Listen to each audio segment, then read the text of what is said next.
Match ನೋಡ್ತಾ ಇದ್ದೇವೆ. ಎರಡನೇ ಮ್ಯಾಚ್ GSS ವರ್ಸಸ್ DSS ಒಂದು ಮುಖಾಮುಖಿಯನ್ನ ಭೇಟಿ ಆಗ್ತಿದೆ. ಈಗ ಟಾಸ್ ಯಾರು ಆಗ್ಬೋದು ಅಂತ ನೋಡ್ತಾ ಇದ್ದೇವೆ.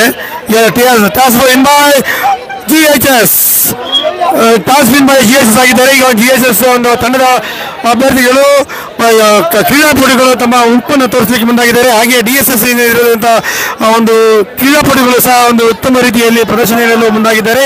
ಇದು ಯಾವ ರೀತಿಯಾಗಿ ನೋಡೋಣ. ಮುಂದೆ ಒಂದು ಕೋರ್ಟಿನಲ್ಲಿ ಹಣಾಹಣಿ ಯಾವ ರೀತಿಯಾಗಿ ನಡೀತಿದೆ ಎಂಬುದನ್ನು ಈಗ ನೋಡೋಣ. ಇದಕ್ಕೆ ಒಂದು ಸಾಕ್ಷಿ ಎಂಬಂತೆ ಸಾವಿರಾರು ಒಂದು ಜನರು ಸಹ ಒಂದು ಕ್ರೀಡಾಂಗಣದಲ್ಲಿ ಭಾಗಿಯಾಗಿದ್ದು ಎಲ್ಲರೂ ಸಹ ಉತ್ಸುಕರಾಗಿ ಒಂದು ಕಾರ್ಯಕ್ರಮವನ್ನ ನೋಡ್ತಿದ್ದಾರೆ.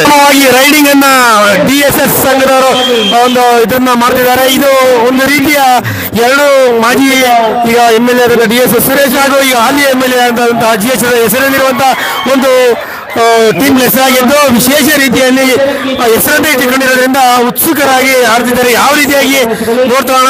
ಈಗ ಒಂದು ರೈಡಿಂಗ್ ಅನ್ನ DSS ಮಾಡಿದ್ದಾರೆ. ಈಗ GHS ಅವರು ರೈಡಿಂಗ್ ಅನ್ನ ಹೋಗಿರೋ ಚಿತ್ರದಲ್ಲಿ ಕಾಣ್ತಿದ್ದೇವೆ. ಈ ಒಂದು ರೈಡಿಂಗ್ ಸಂದರ್ಭದಲ್ಲಿ ತಮ್ಮ ಎದುರಾಳಿಯನ್ನ ಯಾವ ರೀತಿಯಾಗಿ ಒಂದು ಎದುರಿಸ್ತಾರೆ ಅಂತ ನೋಡ್ತಾ ಇದ್ದೇವೆ. ಈ ಒಂದು ಸಂದರ್ಭದಲ್ಲಿ GHS ತಂಡದಿಂದ ಒಂದು ಉತ್ತಮವಾದ ಆಕರ್ಷಕವಾದ ಒಂದು ಹೋಲ್ಡಿಂಗ್ ಅನ್ನ ಮಾಡಿದ್ದಾರೆ. ಈ ಒಂದು ಹೋಲ್ಡಿಂಗ್ ಅನ್ನ DSS ತಂಡಗಳು ಮಾಡಿದ್ದಾರೆ. ಈಗ ರೈಡಿಂಗ್ ಆಗಿ GHS ತಂಡಕ್ಕೆ ಆಗಮಿಸುತ್ತಿದ್ದಾರೆ.